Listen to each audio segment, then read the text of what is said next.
Hello दोस्तों, आज मैं आप लोगों को मुग़ल काल पढ़ाने वाला हूं और मुग़ल काल का जितने भी शासक आए हैं, उन सभी शासक के बारे में हर एक जानकारियाँ प्राप्त करेंगे जो उन्होंने किया है।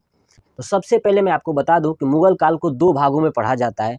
एक तो कहा जाता है मुग़ल काल है, जो पूर्व मुग़ल काल के नाम से भी जाना जाता है और दूसरे को कहते हैं उत्तर मुग़ल काल।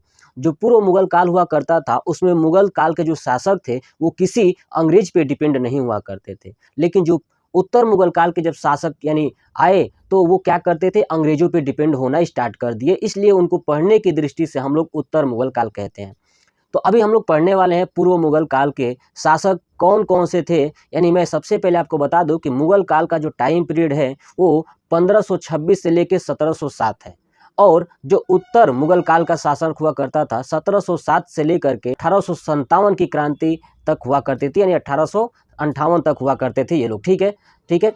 तो अब चलते हैं कि सबसे पहले जानते हैं कि मुग़ल काल में पहला शासक कौन था? तो आपको बता दूँ कि मुग़ल काल का जो संस्थापक माना जाता है, वो बाबर को माना जाता है। बाबर जो है कि स्टार्टिंग में फरगना यानी अफ़गानिस्तान का हुआ करता था, वो बाबर भारत में आएगा। मैं आपको बताऊँगा कि बाबर को भारत में बुलाया कौन था? आखिर में बाबर भारत आया क्यों था? ठीक है, जब बाबर की पूरी डिटेल्स पढ़ेंगे तब। अभी आज हम लोग इसमें केवल ये पढ़ने वाले हैं कि कौन-कौन से शासक मुग़ल काल में हुआ करते थे। तो मैं आपको बता दूँ कि बाबर जो है कि सबसे पहले मुग़ल काल का संस्थापक होता है, जो कि 1526 से लेकर के 1530 में बैठता है। आपको स्क्रीन पे दिख रहा होगा, ये बोर्ड पे दिख रहा होगा, मैंने पूरा ए टू ज़ेड लिखा हुआ है और मैं आपको बताता हूँ, ध्यान से सुनिएगा।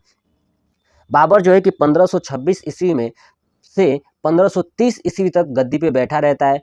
फिर क्या होता है कि 1530 में इसकी मृत्यु हो जाती है और 1530 में जब इसकी मृत्यु हो जाती है, तो उसके बाद इसका पुत्र आता है हुमायूँ, जो 1530 में गद्दी पे बैठता है और 1540 तक बैठा रहता है।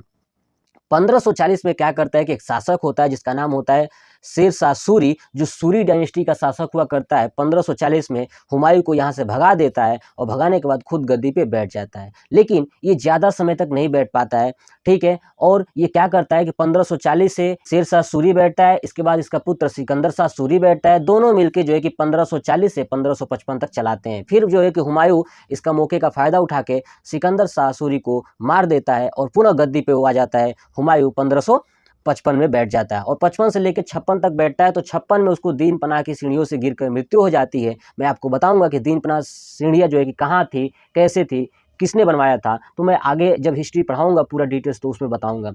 उसके बाद होता है क्या है कि हुमायूँ की मृत्यु हो जाती है। हुमायूँ के बाद उसका पुत्र आता है अकबर।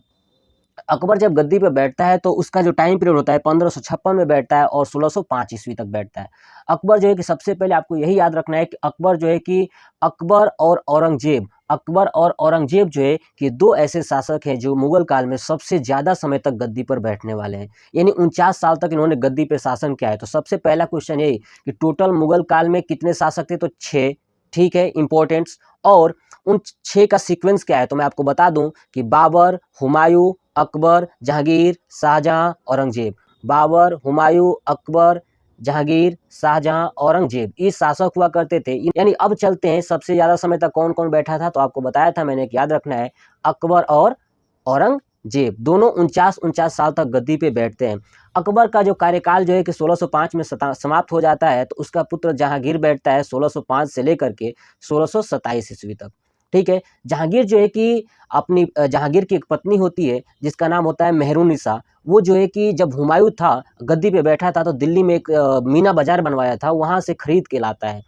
मेहरुन्निसा को जहांगीर जो है कि खरीद के लाता है मीना बाजार से। ये आपको पूरी हिस्ट्री में बताएंगे, बट अभी चलते हैं, चलिए। उसके बाद इसका पुत्र आता है शाहजहां, जो 1627 से 1658 ईस्वी तक गद्दी पर बैठा रहता है। और शाहजहां का पुत्र होता है औरंगजेब, जिसने शाहजहां को बंदी बना लेता है और खुद गद्दी पे बैठ जाता है। 1658 से 1707 ईस्वी तक बैठा रहता है। उसके बाद जो है कि पूरा ये मुगल काल का जो पूरा हिस्ट्री है, ये मुगल काल में इतने शासक हुआ करते थे। हम चलिए अब चलते हैं ए टू जेड सबको पढ़ने की कोशिश करते हैं। एक बार मैं आपको फास्ट रिवीजन कराता हूँ, ध्यान से सुनिएगा। पहला कौन कौन सा शासक आया था? तो पहले आया था बाबर। बाबर का जो टाइम पीरियड है 1526 से 1530 ईस्वी तक है। बाबर के बाद आता है हुमायूं। हुमायूं का टाइम पीरियड है 1530 से 1540 और 1555 से 1556। उसके बाद हुमायूं हुमायूं जिस बीच में खाली रहता है 1540 से 1555 के बीच में, उसमें होता है सूरी वंश। ठीक है, हुमायूं के बाद उसका पुत्र आता है अकबर। अकबर जो है कि गद्दी पे बैठता है 1556 से 1605 ईस्वी तक। उसके बाद अकबर के बाद बैठता है जहांगीर। जहांगीर का जो टाइम पीरियड होता है 1605 से 1627 ईस्वी तक। जहांगीर के बाद बैठता है शाहजहां। शाहजहां का 1627 से 1658 ईस्वी तक। शाहजहां के बाद बैठता है औरंगजेब, जो 1658 से 1707 ईस्वी तक बैठते हैं। मुगल काल में सर्वाधिक समय तक बैठने वाला शासक दो थे, अकबर और औरंगजेब। 49 साल तक बैठे हुए थे। और चलिए, आपको ये वीडियो कैसा लगा प्लीज़ कमेंट करके ज़रूर बताइएगा। और नेक्स्ट पार्ट में इसके लिए बनाऊंगा कि बाबर को पढ़ाऊंगा, बाबर है क्या, बाबर कहाँ से आया था।